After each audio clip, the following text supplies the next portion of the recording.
3 actos epistemológicos en el proceso de investigación. Un primer acto, lo voy a hacer muy rápido ahora porque, como les digo, sobre todo la ruptura, lo voy a tratar en la segunda parte de acá. Un primer acto epistemológico que es la ruptura. Un segundo acto epistemológico que es la estructuración. Y un tercer acto epistemológico que es la observación-comprobación. Y los protocolos, para ir tratando de aterrizar un poquito, serían más bien el acto epistemológico de la ruptura. Y lo vamos a ver después con calma. La siguiente, por favor.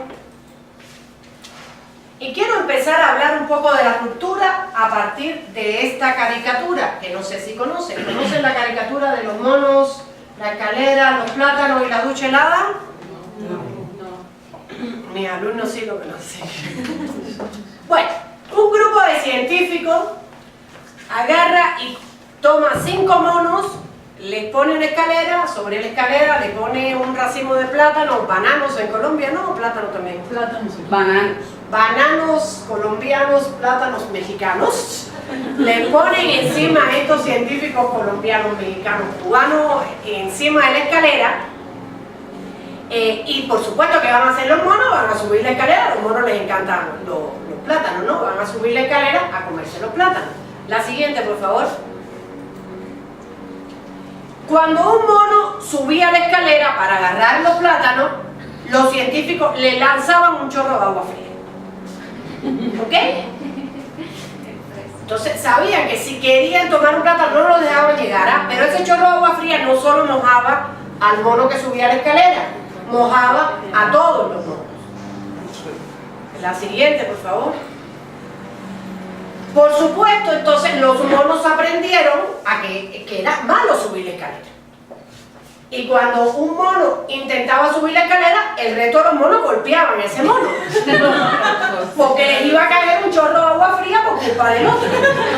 ¿Ok? La siguiente, por favor.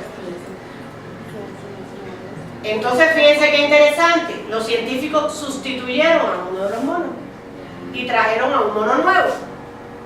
El mono nuevo, cuando llegó, ¿qué hizo? Subió la escalera. ¿Y qué hicieron los demás? Le pegaron y le pegaron. Y entonces ese mono aprendió a no subir la escalera, pero él no sabe por qué. Fíjense que ya no hay ducha. Ya se quedaron condicionados. ¿Ok? Ya no hay ducha.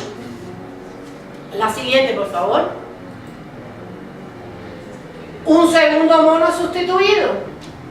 Y pasa lo mismo. La siguiente, por favor. Y así, para no cansarlos, sustituimos a todos los monos. Y tenemos acá 5 monos que nunca supieron que existió la ducha. Ni los plátanos.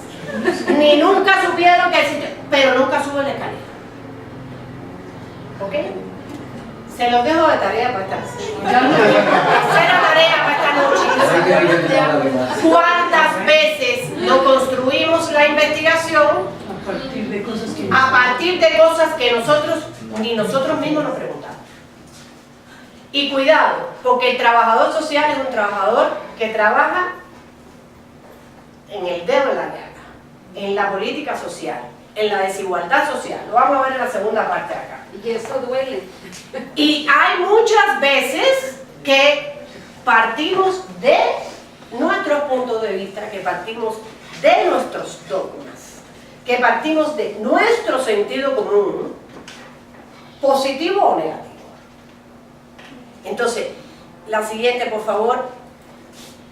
Básico, lograr una ruptura, romper, desprendernos de nuestras prenociones, de nuestros dogmas, de nuestro sentido común forzosamente falso.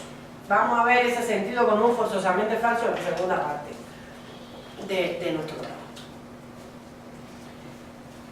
Importantísimo los protocolos. Como les digo, los protocolos es fundamentalmente esta ruptura. Después vamos a ver cómo lo hacemos, etcétera. Tampoco hay recetas únicas.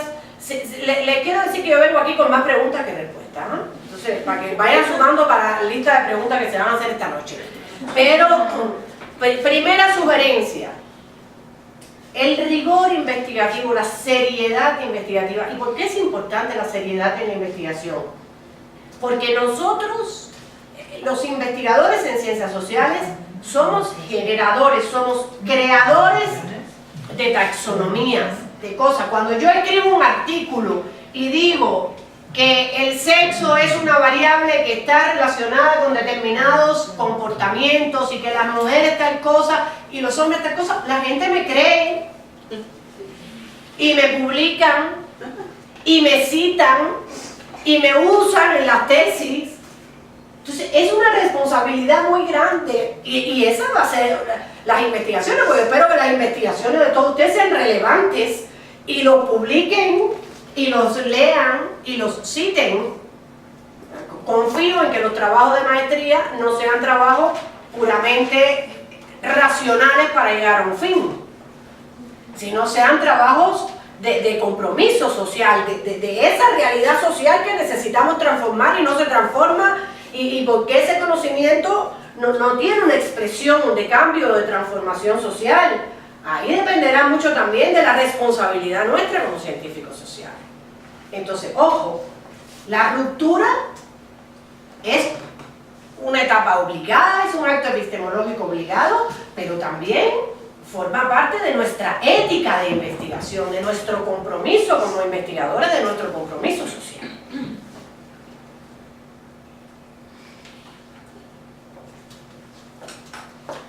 Quiero alumnos más participativos. Tengo una línea aquí de... Sería lo mismo que romper con los supuestos no examinados, ¿no? Entre otros. Entre otros. Ahí vamos, como les digo, en la segunda parte vamos a dedicarle a la ruptura. Vamos a leer la palabra de ella que no he hablado después de la palabra. Bueno, aquí la ruptura tendría que ver con la objetividad, ¿no? Con ir quitándonos supuestos y cosas y ser objetivos en lo que queremos hacer. ¿Tiene que ver un poco con esta parte? Si lo quieres ver así, sí. Sí, de todas maneras es difícil ser objetivo cuando claro, las construcciones pasan por lo subjetivo. Sí. Pero de todas maneras yo sí creo que hay que lograr la distancia fundamental, llamémosle así. Nunca uno puede lograr la distancia absoluta, eso es cuento, pero todo depende del prisma con que nosotros miremos las cosas. Y ese prisma hay que tratar de disminuirlo o minimizarlo de la mejor manera que se pueda, ¿no? O darnos cuenta que estamos viendo a través del prisma. O tener esa honestidad, porque uno puede decir, a ver, yo voy a mirar este fenómeno desde este cachito y me voy a quedar acá y ya. Yo no estoy hablando ni del mundo, ni de los mexicanos, ni estoy trascendiendo, yo estoy mirando esto. Ok. Pero lo que hay que tener como toda una responsabilidad ética a la hora de dar conclusiones, y sobre todo mega conclusiones, que realmente estén fundamentadas en nuestras prenociones, en nuestros dogmas, sin habernos preguntado nunca por qué no subimos la escalera. Y siempre pongo una anécdota de lo que es, o sea, en mi formación cubana, yo recuerdo, porque además uno es su formación, uno no es bueno, uno no es malo, uno es quien es, o sea, uno es un ser social. Y yo recuerdo siempre en mi formación cubana que en Cuba, y yo aprendí desde chiquitica que como que lo peor era el diversionismo ideológico. O sea, en un socialismo el diversionismo ideológico es aceptar, digamos, ideas pues, que cuestionan. Entonces, mala palabra, diversionismo ideológico. Y así lo aprendí siempre y todo, y lo viví, y era mi escalera. Y les juro que hace 3 meses venía con mi esposo, iba a mi clase al DF, íbamos por la carretera, conversando, filosofando, y de pronto me digo y le digo, oye, no hay nada mejor que el diversionismo ideológico. Y mi esposo, ¿pero qué tiene que ver esto ahora? Digo, no, bueno, hay que tener mi historia para entenderlo. Digo, nada mejor que haya diversidad de ideas. ¿Cómo va a ser mala la diversidad de ideas? Miren el tiempo que me costó a mí romper con esa escalera. O sea, todos tenemos ese lastre, y no es la primera vez que doy esta conferencia, que les quede claro, y no es la primera vez que digo lo mismo, y con todo el rigor y con todo lo que trato, uno siempre sigue arrastrando su escalera, con su ducha fría, pero uno tiene que hacer todo lo posible por, a la hora de investigar, tratar de cortar lo más que se pueda esa escalera, ¿ok?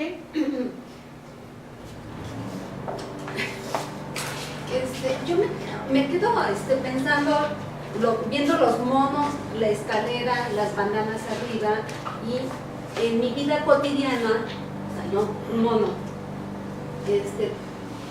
voy desarrollando un sentido común, ¿no? Y en ese sentido común, como su nombre lo dice, el desarrollo de los sentidos, y observo, entonces estoy viendo los plátanos, y estoy viendo a los monos que están enfrente de mí, ¿verdad? Entonces, esto me hace pensar, bueno, algunos plátanos, tengo hambre, subo por los plátanos, ¿no? Entonces el sentido común te hace avanzar. Por eso me quedo duda, ¿dónde está la ruptura? Donde nos desprendemos de nuestras premoniciones, de nuestras dosis, y de nuestro sentido común. Dame un voto de confianza. Es que justo eso vamos a ver en la segunda parte cuando hablemos de los protocolos, y vamos a trabajar ejemplos y todo eso. Entonces, esto es como una introducción grande de estos actos epistemológicos, y como el protocolo es el acto epistemológico de ruptura, vamos entonces a ver con calma todo el acto epistemológico de ruptura. Eso lo vamos a tratar al detalle.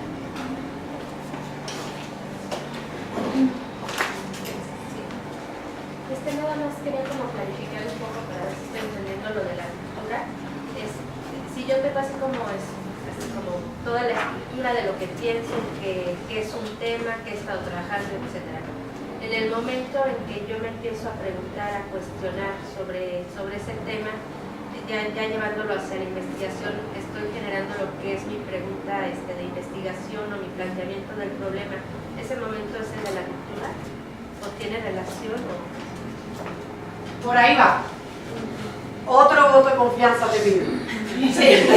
No, es que es la segunda parte de nuestra intervención. Ahora lo vamos a ver como muy rápido. Como les decía, hay tres actos epistemológicos: ruptura, estructuración, observación, comprobación. ¿Ok? Entonces, demos un barniz de lo que es la ruptura con esto, y después le vamos a dedicar toda la segunda parte de esto a la ruptura, cómo hacer la ruptura, cómo pensar. ¿Ok? La siguiente, por favor. Segundo acto epistemológico, la estructuración. ¿Ok? Es decir, yo logré la ruptura, todavía no sabemos cómo, pero ya yo me despojé de mis dogmas lo más que pude, etcétera, me situé frente a ese objeto de estudio, y la ruptura, como ustedes pueden ver, es ampliarse. La ruptura es, venga la realidad social, dígame, voy a ampliar mi inquietud, ¿no? Y ahora voy a estructurar, es decir, voy a tratar de entender o de aprehender, insisto con H, esa realidad social desde una estructura teórica. Y aquí me voy a extender tantito, porque yo soy profesora de teoría, entonces a mí la teoría me encanta.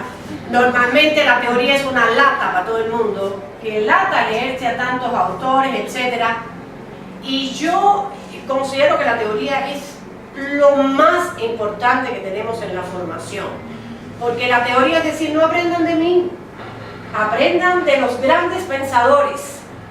La teoría es una herramienta metodológica en la investigación. La teoría no es, digamos, yo leo porque leo y mira, yo, perdónenme una frase que a lo mejor es un poco chocante, pero el famoso sobaco ilustrado, ¿no? Yo leo 15 libros, yo sí leo, usted no. No, incluso en el trabajo social, la importancia de la salida de esa teoría a la plaza pública, que ese es el trabajo social. ¿Cómo yo lo rompo eso? La teoría es una herramienta para tener mejores investigaciones. Y vamos a ver dos ejemplos. Primer ejemplo, la empleada doméstica y la señora de la casa. ¿Está bien? ¿Colombia no tiene ninguna pregunta por ahí, algo? Ustedes me avisan, ¿no? la empleada doméstica y la señora de la casa. Tenemos trabajadores sociales, sensibilidad social. Tenemos en este momento, les voy a poner, vamos a hacer un estudio de caso rapidito, ¿no? Tenemos una señora de la casa que es una profesional, trabaja, divorciada, tiene 2 niños, tiene un salario decente, se compró su casa, se compró su auto, tiene por supuesto su hipoteca, etcétera, bien, es la realidad que todos conocemos, ¿no? Y esa señora de la casa, como tiene 2 niños, es divorciada, trabaja, tiene una empleada, pues no tiene tiempo, tiene una empleada a la cual ella le paga, la empleada vive con su mamá, por supuesto no tiene auto, esta señora le paga el salario mínimo, tampoco es que ella gane la gran cantidad, etc. ¿Quién es más pobre? ¿La señora de la casa o la empleada doméstica? Pues la señora de la casa porque tiene deudas. La señora de la casa porque tiene deudas. ¿Quién es más pobre? ¿La señora de la casa o la empleada doméstica? La empleada se pone el perfume, se come el quesito, el jabón, hasta la ropa. No, esta empleada yo estoy hablando no. No, esa no. No. Se lleva los chinos. No se lleva nada, una empleada súper honrada, es una persona muy trabajadora, trabajadores sociales con salario mínimo, ¿no? Depende de la perspectiva, ¿no? Porque si hablamos desde el punto de vista depende desde dónde lo veamos. Si es económicamente, supuestamente la señora de la casa. Pero si hablamos de valores, la riqueza la tiene la señora que trabaja en su casa.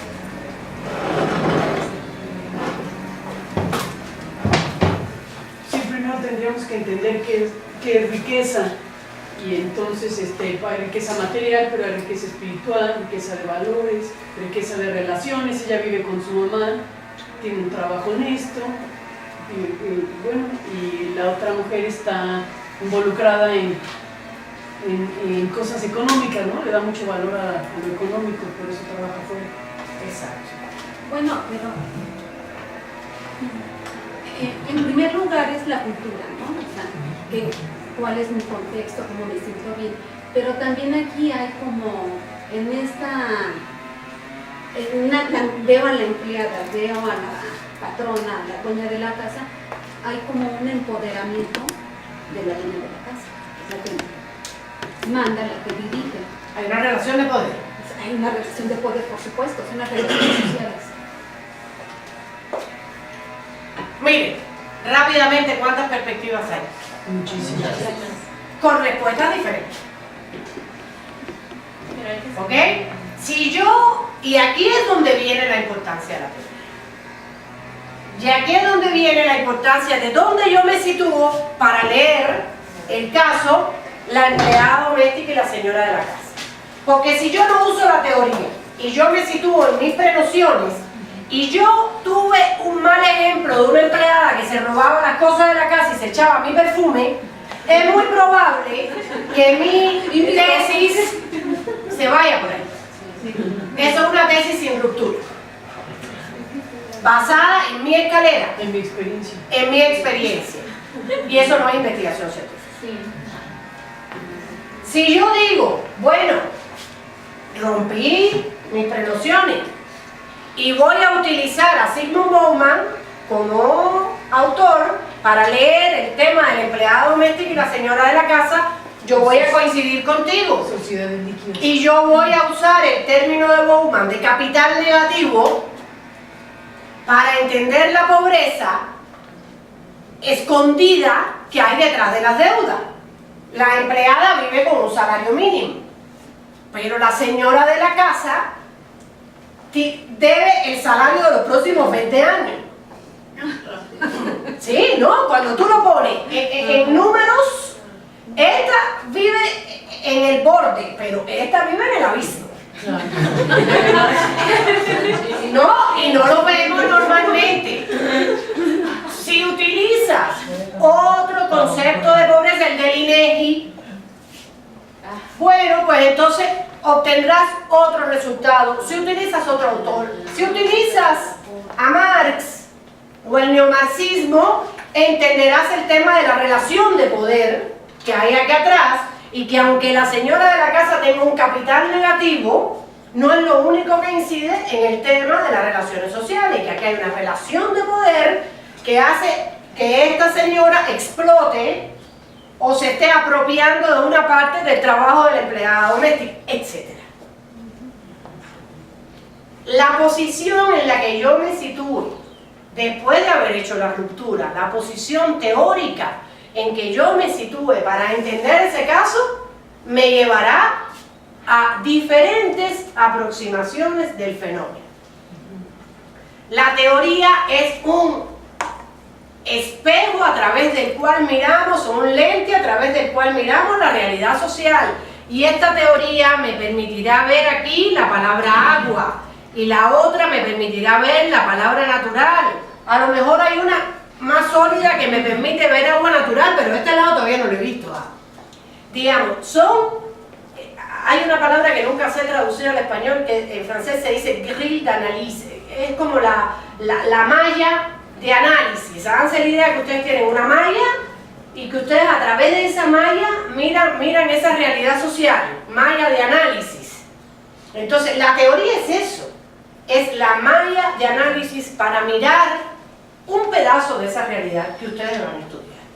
Y es importante la aproximación teórica porque nos hace romper con la prenoción inicial de que a la empleada le va mejor porque se lleva el perfume y el chile. Bueno, tú No, el chile. chile es en nogada. El chile por el El cuento del chile en nogada, exactamente, el video de YouTube. ¿Ok? Vamos a ver otro ejemplo. ¿Por qué hay delincuencia en México?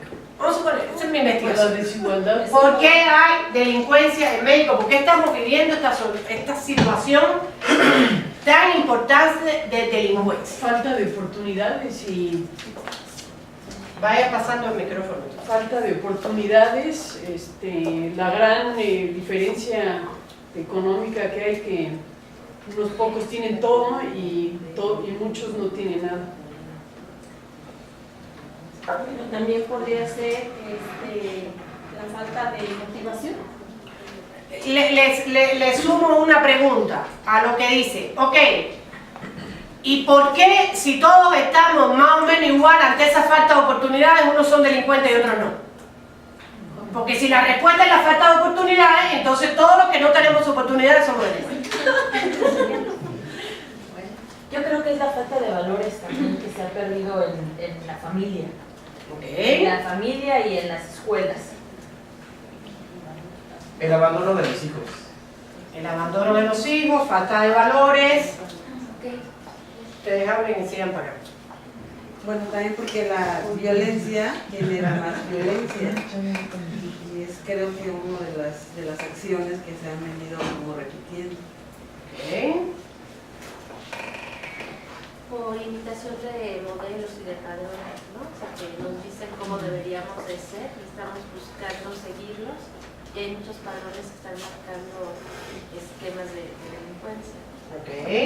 A ver, los colombianos. Aquí nos dicen que por la desestructuración de la familia. Por la desestructuración de la familia. Ok, perfecto. Insisto, ¿por qué ante una misma situación tenemos conductas delictivas o no? Lo primero que no he escuchado en esta exploración rápida es que no hemos visto la corrupción y la delincuencia del guante blanco. O sea, es muy fácil decir de pobreza a delincuencia. Y ocultamos toda la delincuencia que no está asociada directamente a la pobreza, que no es visible. Fíjense que hay un tema ideológico también detrás de esto. Pero les voy a poner un ejemplo de un autor que mira, o sea, todos han coincidido más o menos que la delincuencia es una inadaptación social.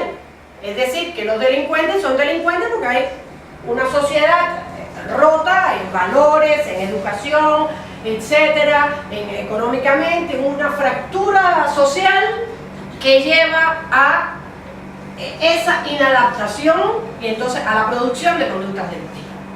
Más o menos por ahí se fueron todas las investigaciones de ustedes.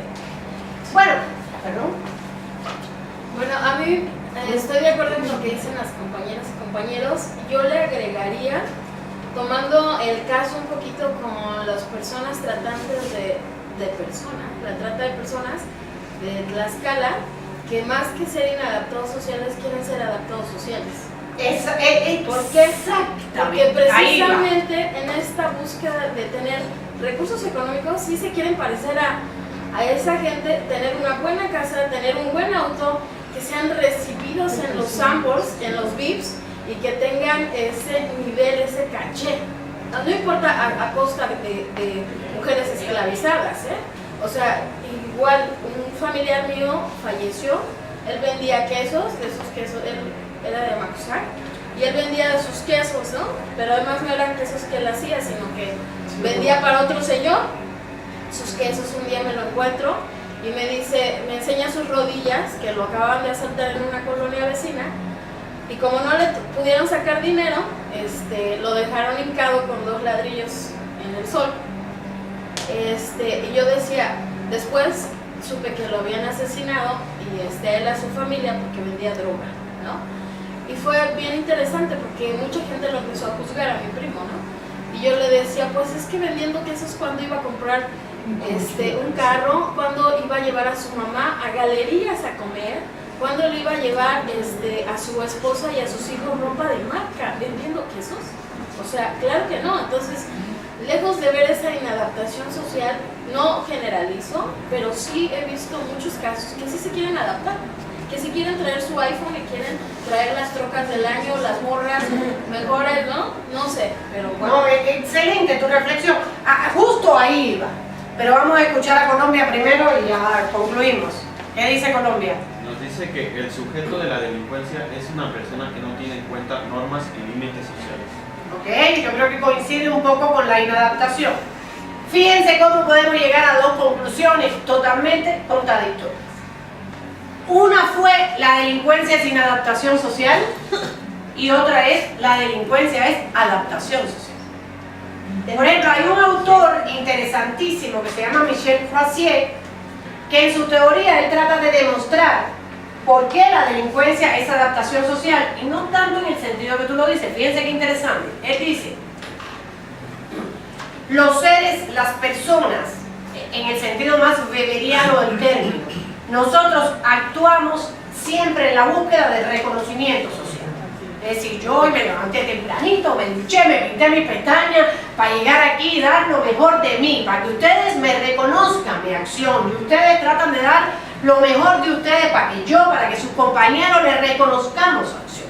Nosotros como personas nos definimos en relación con los otros, actuamos en relación con los otros. No tiene sentido el vestido bonito, ni pintarse las pestañas si nadie te va a ver. O sea, tú lo haces en relación con los demás. La acción siempre tiene un sentido. Preguntan cuál es el nombre del autor. Michel Crozier. C-R-O-Z-I-E-R. C-R-O-Z-I-E-R. Crozier. Y él dice, entonces en ese sentido,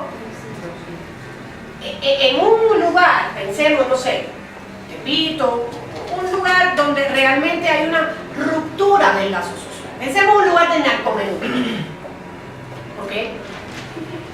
No, pero es importante porque nosotros somos trabajadores sociales y vamos ahí a hacer nuestra intervención y a hacer nuestro trabajo. Y hay que tratar de entender la realidad social siempre desde diversos puntos de vista. Y cuando nosotros llegamos ahí, esa persona vendiendo quesos no adquiere valor frente a los demás. Los demás lo consideran el vendedor de queso del pueblo. Esa persona no tiene forma de ser valorada ante los demás si no hace ese tipo de cosas. Y entonces cuando él se vuelve... ¿Han visto la serie Breaking Bad? Mírenla, sobre todo desde el punto de vista de los que no lo han visto, vale la pena. Desde el punto de vista de trabajadores sociales, es un profesor de química con cáncer, que se va a morir, tiene cáncer de pulmón, le dicen que a usted le quedan 3 meses de vida, por supuesto, la hipoteca, la escuela de los hijos, etcétera, etcétera, más o menos, y decide aplicar su talento a la producción de metanfetamina. Y ese profesor oscuro, que no tenía ningún valor social, adquiere valor social frente a los demás a través de una conducta de él. Entonces Michel Crozier trata de entender cómo al final, digamos, entre comillas, la gente no es mala. La gente es producto de un lazo social descompuesto, roto, y que la manera que tiene la persona de reestructurarse como actor, de adquirir valor ante los demás, es haciendo el narcomenudeo en vez de vendiendo el queso. Es una manera diferente. Él dice, no es un inadaptado, lo que está mal es la sociedad. Él se adapta a. Pero no le eches la culpa al individuo.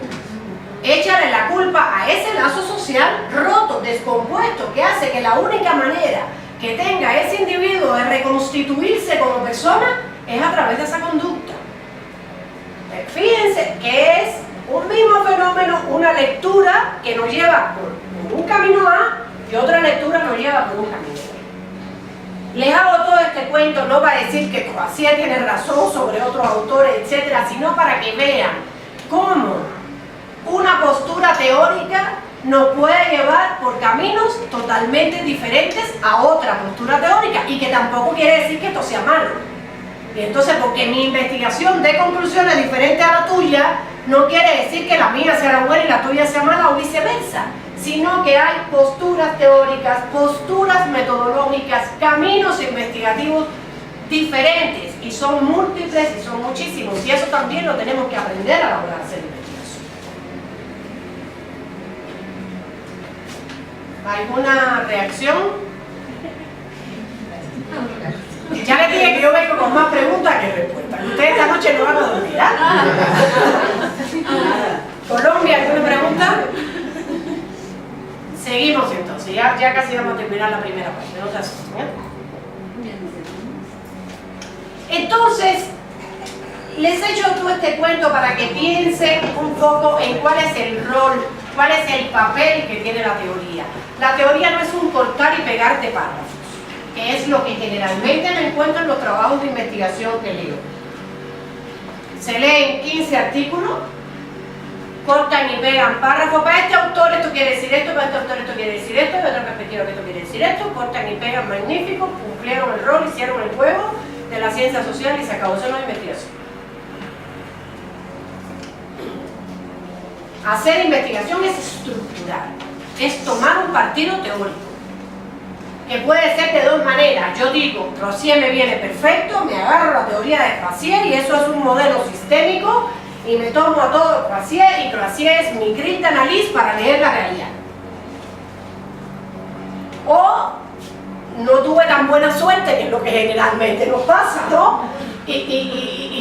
Ojalá me encontrara un autor que venga como anillo al dedo. No, entonces tengo que agarrarme este concepto de no sé quién, este concepto de no sé cuánto, hacer una relación entre ellos, etcétera, etcétera, y con ello armar un modelo construido por mí, más inductivo, digamos, que parte de lo particular a lo general, el modelo sistémico, como su nombre lo dice, el deductivo es un modelo sistémico, y es importante, en ese sentido, insisto, el papel de la teoría.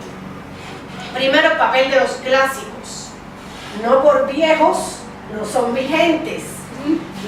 Y si nos adherimos, como casi todos, al positivismo, que decimos que la ciencia se construye pasito a pasito, esos pensamientos grandes, clásicos, y el pensamiento grande contemporáneo debe ser tomado en cuenta a la hora de leer. Y en esos modelos sistémicos, por supuesto, que es importante no vulgarizarlo. Por ejemplo, me voy a clásico, Marx.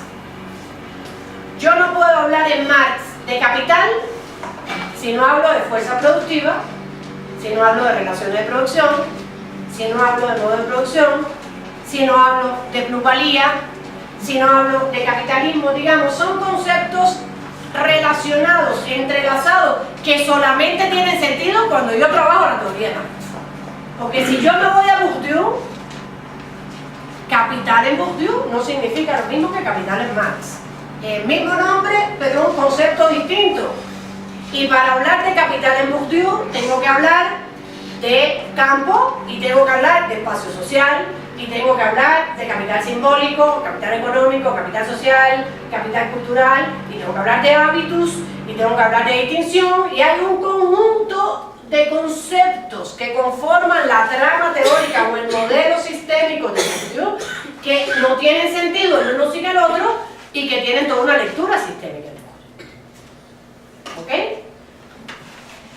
Y si me voy a hablar a Durkheim es lo mismo, etcétera, etcétera. Sugerencia: la teoría de la estructuración es un acto epistemológico, como vimos en un primer momento en la investigación, que son los protocolos y que es la ruptura. Hay un segundo momento para los que quieran seguir en este club de la investigación, que es la estructuración, donde evidentemente no vamos a hacer Marx, ojalá ninguno de ustedes llegue tan lejos, tampoco vamos a hacer Bourdieu, pero vamos a poner nuestro granito de arena en la estructuración, en el conocimiento. Fíjense que todavía no he salido a la realidad, estoy en mi positivismo. Y finalmente tenemos el acto epistemológico de observación-comprobación. Es decir, yo hice la ruptura, yo me abrí, yo vi toda esa realidad social, después la encerré o la encuadré en un modelo teórico, la reduje, voy a mirar esa realidad social a través de ese modelo teórico mío y voy a tratar de observar, voy a tratar de comprobar lo que yo supuse, o lo que ya no supuse sobre mi prejuicio, porque hice la ruptura, ¿verdad? Ya yo lo supuse sobre un modelo teórico. Ya yo sé que la delincuencia puede ser vista como adaptación o como inadaptación. Tenemos 3 actos epistemológicos en el proceso de investigación. Un primer acto, lo voy a hacer muy rápido ahora, porque como les digo, sobre todo la ruptura, lo voy a tratar en la segunda parte de acá. Un primer acto epistemológico que es la ruptura. Un segundo acto epistemológico que es la estructuración y un tercer acto epistemológico que es la observación-comprobación.